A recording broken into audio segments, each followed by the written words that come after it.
Hola, ¿qué tal? Si estás pensando en estudiar ingeniería en sistemas o solo tienes un poco de curiosidad por saber cómo es la carrera en Venezuela, entraste al video correcto. Nuevamente, esto no es más que mi experiencia personal dentro de la carrera y dentro de la UDO. Así que dejando eso claro, empecemos el video de cómo fue mi segundo semestre de ingeniería en sistemas. Si quieren saber cómo fue el primero o cómo fue el proceso de inscripción, les dejo aquí en la descripción mi video anterior. Dejando eso de lado, empecemos. Primero, las inscripciones. Sí, sé que dije acerca de las inscripciones en el primer video, pero cada mes, o bueno, no cada mes, cada semestre te tienes que inscribir materias. Como es típico de aquí, empecemos con un chiste que me pasó durante estas inscripciones. Vean, les explico. Una vez termina el semestre y has pasado todas tus materias, porque yo las pasé, ¿cierto? Nada de broma. El punto es que después de un corto descanso viene una de las partes más estresantes, que es inscribir las materias a través de la página. Y es que la página de la UDO, para inscribir las materias que necesitas, te asigna una cita de inscripción, en la cual la página durante ese día solo te dejará entrar durante la cita. O sea, a la hora que quedó la cita. Ya del resto queda bloqueado. Y lo bueno de este tipo de inscripciones es que puedes crear tu propio horario, a preferencias, y meter también las materias que tú quieras. Pero claro, siempre y cuando no estén bloqueadas o sea muy necesario que las tengas que ver dentro de ese semestre. Porque un ejemplo obvio es que no puedes meter Mate 3 si no has visto Mate 2. O que te toque Mate 2 durante ese semestre. Claro, esto también es bastante cómodo si por ejemplo no quieres lidiar con materias muy difíciles todas al mismo tiempo en un mismo semestre. Por ejemplo, te puedo decir que es muy cansón, o bueno, te puedes llegar a quemar, por así decirlo, viendo tipo Mate 3, física y programación en el mismo semestre. Claro, es lo normal. Pero es que ten en cuenta que esas son las 3 materias principales, más las otras que vas a tener que inscribir. Y hay personas que para ponérselas fácil no meten todo en una sola carga, o sea, en un solo semestre, sino que lo van variando en diferentes semestres al mismo tiempo que van adelantando materias en otras áreas que no sean tan difíciles. Aquí puedes jugar bastante con esto. Lo mejor es armarlo a tu conveniencia, pero siempre manteniéndote al día con lo que tienes que ver en ese semestre. Y claro, también hay otro aspecto clave que vendrían siendo los intensivos. Pero de esto no vamos a hablar mucho porque raras veces los hacen. Lo malo de esto es que si no armas tu horario bien y lo dejas para el final o si nunca lo hiciste, bueno, reza para que las materias que inscribiste no choquen. Porque en la página eso no aparece. Literalmente lo que vas a ver mientras estás inscribiendo parece más un Excel que otra cosa. Además que los cupos por salón o clase, o sea por profesor, son muy limitados. Por lo que si una materia, sección o profesor se llena antes de que puedas inscribir, bueno, olvídate del horario que ya armaste. Lo que te recomiendo es hacer varios horarios donde escribas diferentes secciones con diferentes profesores en caso de emergencia que no puedas conseguir tu horario ideal y para que no te choquen las materias. Y te preguntarás, pero ¿cómo sé si me va a dar chance de inscribir? ¿O cómo es que se asignan las citas? Bueno, aquí va una parte muy importante que vendrían siendo los promedios. La mayor parte de las citas de inscripción se asignan según el promedio. Y sí, por ahí escucharon que la nota en la universidad no importa. Bueno, aquí sí importa mucho, ya que dependiendo de la nota, esto te puede permitir inscribir en la mañanita, como las 8 o 9 de la mañana, incluso antes, o muy tarde, incluso en la noche, que déjame decirte, a esas horas ya no hay cupos de nada. El problema que yo tuve fue que antes de asignar las citas de inscripción, tienes que tener un mínimo de saldo en la cuenta de la UDO para que te asignen la cita. Y yo tenía el saldo en negativo, pero no me di cuenta de eso. Por lo que cuando yo metí el pago, me descontaron del saldo negativo y finalmente no me asignaron ninguna cita. ¿Por qué no transferí la cantidad que faltaba? Bueno, son cositas de la página, pues resulta que el sistema bancario se actualiza. Me gustaría decir que cada semana, pero no, olvida que cada semana eso es cada cuánto les dan la gana actualizar el sistema bancario. Porque tú tienes que hacer el pago con antelación, esperar que actualicen el sistema bancario y luego ver si puedes registrar el pago, porque hay momentos en los que no te deja registrar el pago, no te lo lee y bueno, es medio jodido la cosa. Esa página está funcionando de a poco, amigo. Casi pareciera que el servidor del audio fueran 2 canaimos pegas. Con eso te digo todo. Y bueno, el no poder haber inscrito cuando debía hizo que me tocara en complementaria, que son básicamente las obras de los últimos que inscribimos. Esto hizo que no pudiera inscribir algunas materias que me tocaba ver en el segundo semestre, como inglés técnico, expresión y comprensión lingüística 2 y otras más. Además de algunas materias que tuve que meter para poder rellenar que no eran de mi semestre. Hubo una de noveno semestre y otra de sexto semestre. Grave error haber metido esas dos. Aunque con las demás materias no estuvo tan mal, la verdad. Incluso en Mate 2 me llevé una sorpresa muy agradable con un profesor, porque cuando yo inscribí esa cosa decía literalmente se anunciará. Y bueno, ni siquiera sabía si la materia iba a tener profesor, porque cuando se anunciará no se conoce nada.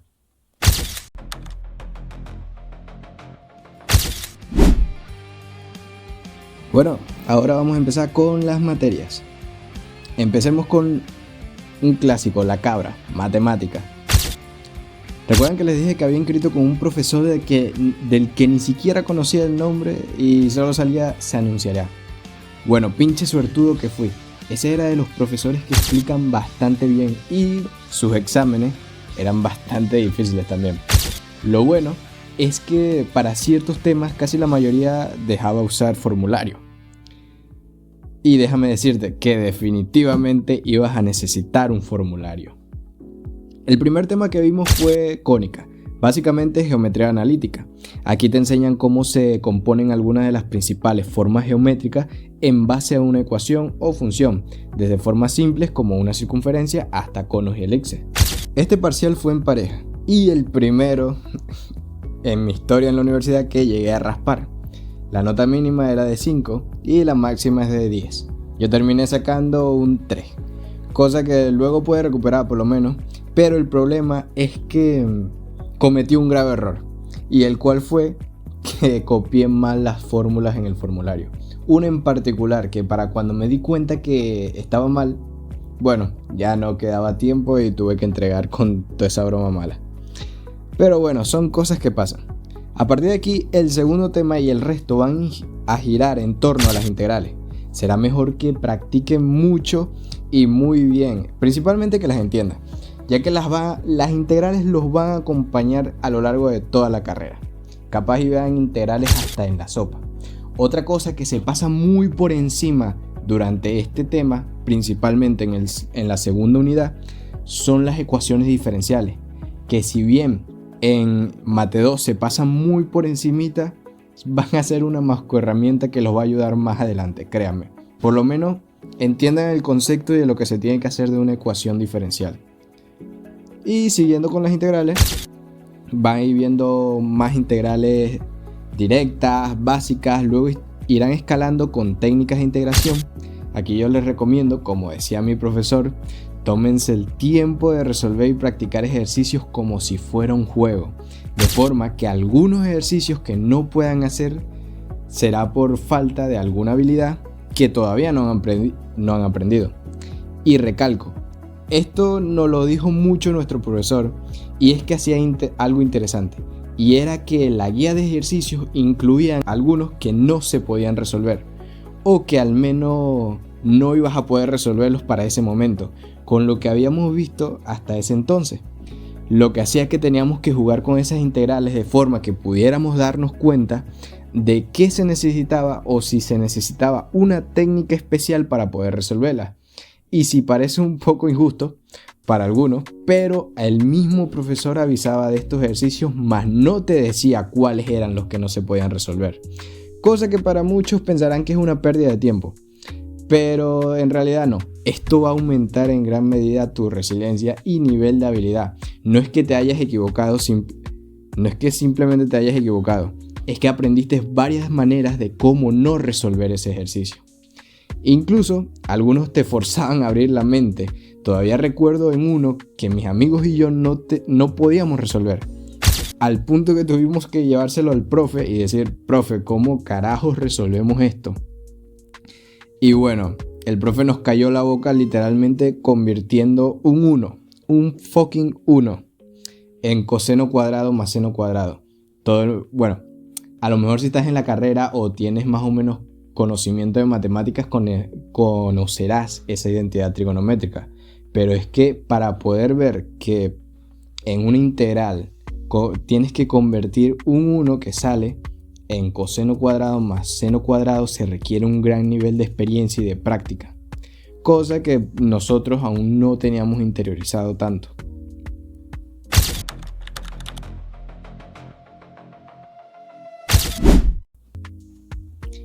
Ok, ahora pasemos a otra materia, una de las muy conocidas y queridas: física. Sí, aquí para ver física tienes que pasar primero mate 1. Lo que puedo decir es que, bueno, la profesora que me tocó fue una de las mejores, principalmente por recomendación de algunos amigos que hice de otro semestre. Ya les dije que era muy importante hacer conocidos y contactos para recopilar información. Pero bueno, la primera unidad englobó todo lo que era vectores. Este también va a ser una herramienta que los va a ayudar bastante en Física 2 y en Mate 3. Pero no nos adelantemos. La cosa es que fue la primera vez que vi vectores en profundidad y fue bastante entretenido. Aunque algo gracioso que me gusta comentar es que literalmente lo más difícil de esa clase era encontrar dónde sentarse. Los puestos se llenaban rapidísimo y la de sentarse a lo último no era muy óptimo a veces si querías prestar atención a la clase, porque allá los salones son bastante grandes y no puedes captar muy bien, especialmente al momento de copiar en la pizarra. Una opción que era bastante común era: 1, o te sentabas en la puerta y sacabas un pupitre para allá afuera, o 2, te sentabas en el suelo en el frente. Y déjame decirte que las dos primeras eran mejor, la verdad. Ok. En la segunda unidad ya empezamos más lo que era la cinemática rectilínea, bidimensional, dinámica, y en el último fue de trabajo y energía, que fue la verdad uno de mis temas favoritos. Literalmente había un ejercicio que tenías que ingeniártela por completo porque se podían resolver de adelante para atrás, de atrás para adelante, en el medio. No era como que podías seguir un orden específico o una serie de pasos, sino que tenías que ver qué te daban y trabajar en base a ello. Aparte que en base al concepto de energía, que no se destruye ni se crea, literalmente te servía como llave maestra para resolver todos los tipos de ejercicios que habías visto con anterioridad, de forma que el examen final, que fue fue como una combinación de todo lo que habíamos visto ya, pero aplicado en el tema de trabajo y energía.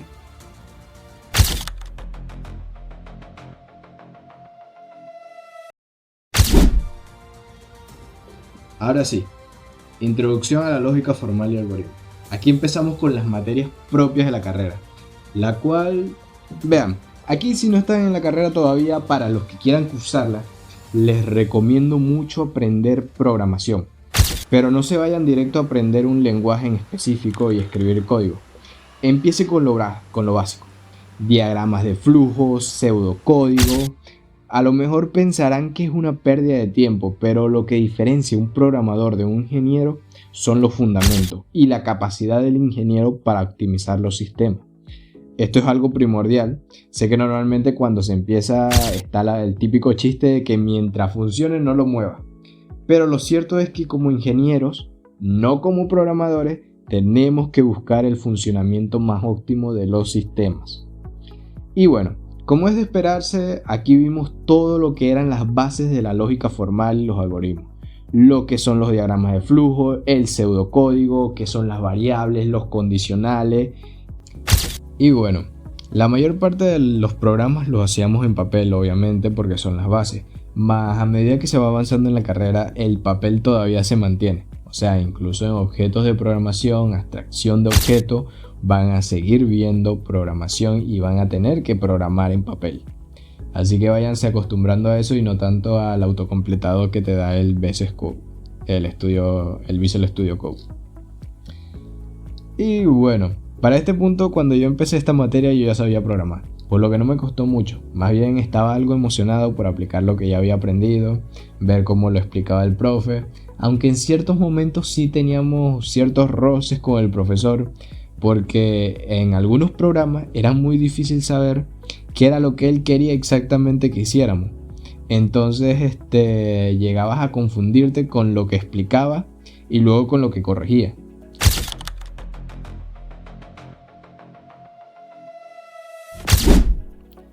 Ok, ahora vayamos con una de las que metí que no debía meter: leyes de deontología. Esta básicamente es una materia de noveno semestre que yo metí precisamente para rellenar las que me faltaban. Y bueno, lo bueno es que fue bastante tranquila, la verdad. O sea, no fue para tanto. Entonces, literalmente era una materia de relleno, pero que sí recomendaría mucho ver, y que en ella te explican lo que son las leyes de trabajo, los horarios que se cumplen, los tipos de pago, cuánto te pagan, el deber ser. Pese a la cantidad de texto exagerada que se abarcaba aquí, por lo general la mayoría de las evaluaciones se distribuían principalmente en exámenes escritos y exposiciones, que sí, la cantidad de artículos que tenías que aprenderte era bastante, pero era manejable por lo menos. Y además que la profesora lo hacía ver bastante divertido y que te daba un gran contraste, porque como muchos sabrán, aquí en Venezuela las leyes del trabajo están como un poco distorsionadas y algunas están casi de adorno. La cosa es que ella daba el contraste de lo que decían las leyes que se debía hacer y lo que solía pasar en realidad, lo cual hacía de su clase bastante entretenida. Además, lo único malo, mi única queja, es que no nos enseñó cómo evadir impuestos. 9 de 10. Pasemos al siguiente.